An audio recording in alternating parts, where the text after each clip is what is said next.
Halo, assalamualaikum warahmatullahi wabarakatuh. Perkenalkan, nama saya Muhammad Anwar, NPM B1A021159. Jadi di sini saya akan menjelaskan tentang hukum dagang, tentang jual beli perniagaan. Jual beli perniagaan terdapat di dalam KUHD, tidak terdapat pengaturan khusus untuk mengenai jual beli perniagaan. Tetapi secara umum, menurut pasal 1457 KUH Perdata, jual beli adalah suatu perjanjian dengan mana pihak yang satu mengikatkan dirinya untuk menyerahkan suatu kebenaran dan pihak yang lain untuk membayar harga yang telah dijanjikan. Jual beli perniagaan Handelscoop merupakan suatu perjanjian jual beli sebagai perbuatan perusahaan, yakni perbuatan perdagangan atau pengusaha lainnya yang berdasarkan perusahaannya atau jabatannya melakukan jual beli. Adapun syarat pembayaran dalam jual beli perusahaan dalam hal penyerahan pembayaran dokumen pendukung yang dikenal dalam jual beli perusahaan, yaitu yang pertama konosimen atau bill of lading, yaitu pengangkutan barang yang berisi daftar barang yang dikirimkan oleh penjual kepada pembeli. Yang kedua, faktur invoice merupakan dokumen penunjang, yaitu dokumen dari penjual yang berisi catatan barang-barang yang dikirim dengan harganya di tempat penjual. Polis asuransi, insurance police, merupakan dokumen penunjang, yaitu bukti bahwa barang yang dikirimkan itu sudah diasuransikan. Jika jual beli perusahaan bersyarat logo, lafaz, POB, CF, polis diusahakan oleh pembeli, sedangkan untuk yang bersyarat CIV atau Franco, polis diusahakan oleh penjual. Yang keempat, keterangan asli atau certificate of origin, yaitu dokumen penunjang berupa surat bukti keaslian barang yang dibuat oleh Kamar Dagang negara penjual. Yang kelima, daftar KOLI, packing list, yaitu dokumen penunjang, yaitu surat bukti mengepakkan dan isinya yang dibuat oleh perusahaan yang pengepak barang itu. Yang keenam, daftar timbangan, weight list, yaitu dokumen penunjang, yaitu surat bukti daftar timbangan barang-barang di pelabuhan embarkasi atau pemuatan. Ada lagi syarat-syarat penyerahan dalam perjanjian jual beli perniagaan. Yang pertama, syarat logo, artinya gudang penjual, maksudnya adalah bahwa pembeli menerima penyerahan barang di gudang penjual, sehingga resiko dan hak milik atas barang beralih kepada pembeli mulai saat barang diangkut keluar gudang penjual. Semua biaya pengangkutan dan kerusakan barang mulai dari gudang penjual sampai di gudang atau tempat pembeli menjadi tanggung jawab pembeli. Yang kedua, syarat fast, free alongside ship, artinya bebas samping kapal. Maksudnya adalah bahwa penyerahan barang dilakukan di dermaga di samping kapal yang disediakan oleh pembeli di pelabuhan embarkasi. Hak milik dan resiko atas barang beralih kepada pembeli. Setiap barang ditempatkan di dermaga di samping kapal, semua biaya muat asuransi, biaya pengangkutan, biaya pembongkaran dan kerugian sampai di gudang pembeli menjadi tanggung jawab pembeli. Yang ketiga, yaitu syarat VOB, free on board, artinya bebas di atas kapal. Maksudnya adalah bahwa penyerahan barang dilakukan di atas kapal yang disediakan oleh pembeli di pelabuhan embarkasi. Hak milik dan resiko atas barang beralih kepada pembeli sejak saat barang ditempatkan di dermaga di samping kapal. Semua biaya muat premi asuransi, biaya angkutan, biaya pembongkaran dan kerugian sampai di gudang pembeli menjadi tanggung jawab pembeli. Yang keempat, yaitu syarat CIV, CIF, cost insurance and freight, artinya ongkos premi asuransi dan biaya angkutan. Maksudnya adalah bahwa semua ongkos premi asuransi, biaya angkutan barang sampai pelabuhan pembongkaran menjadi tanggung jawab penjual.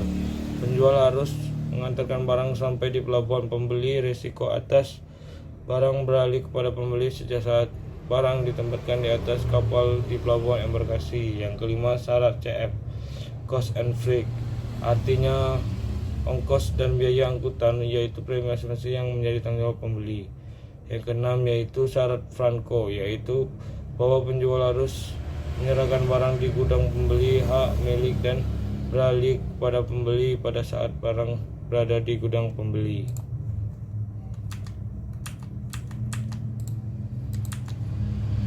Selanjutnya, dalam Kitab Undang-Undang Hukum Dagang KUHD di Indonesia, pasal-pasal terkait beralihnya risiko dalam jual perniagaan berada di pasal 1463 sampai 1476 KUHD. Berikut adalah penjelasan mengenai beralihnya risiko menurut pasal-pasal tersebut. Yang pertama, pasal KUHD 1463.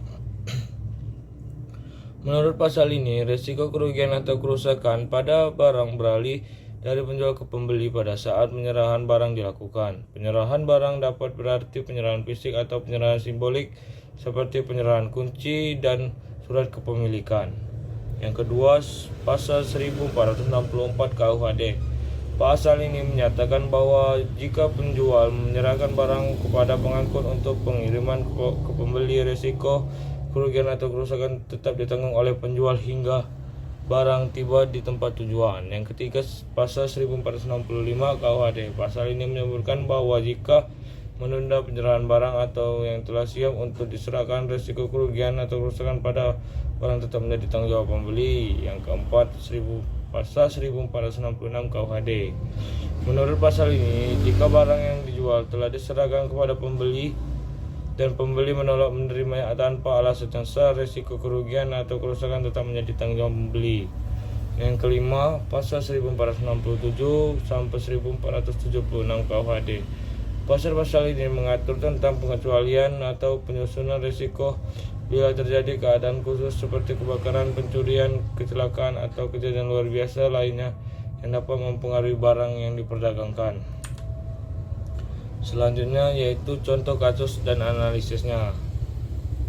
Contoh kasus yaitu perusahaan A sebagai eksportir mengirimkan muatan barang melalui kapal kepada perusahaan B sebagai importir.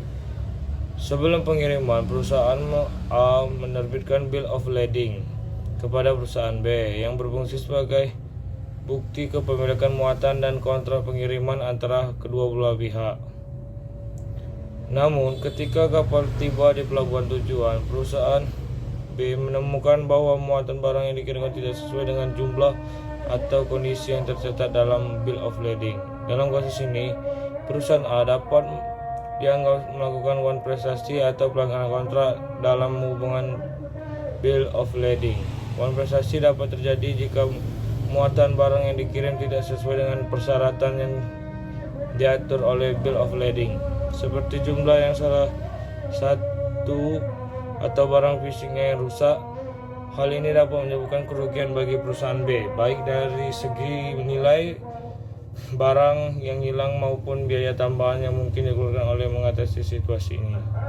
Selanjutnya, perusahaan B dapat mengajukan klaim wan prestasi terhadap perusahaan A yang mungkin melibatkan tuntutan ganti rugi atas kerugian yang telah ditemukan akibat pelanggaran tersebut. Dalam hal bukti-bukti seperti bill of lading yang asli, pihak pengadilan atau lembaga penyelesaian sengketa dapat mengevaluasi kasus ini berdasarkan kontrak jual beli antara kedua perusahaan dan isi dari bill of lading. Mereka akan mempertimbangkan apakah terdapat pelanggaran kontrak yang dilakukan oleh perusahaan A dan sejauh mana kerugian yang diderita oleh perusahaan B. Kasus ini menunjukkan pentingnya mematuhi persyaratan dan kewajiban yang tercantum dalam bill of lading, serta pentingnya memeriksa dengan cermat muatan barang saat tiba di pelabuhan tujuan untuk memastikan kesesuaian dengan informasi yang tertera dalam bill of lading. Jika terjadi wan prestasi, proses hukum atau penyelesaian sengketa dapat digunakan untuk memperoleh kompensasi atau pemulihan kerugian yang diterima oleh pihak yang merasa dirugikan. Jadi seperti itulah penjelasan saya tentang hukum dagang jual beli perniagaan. Sekian dari saya. Wassalamualaikum warahmatullahi wabarakatuh.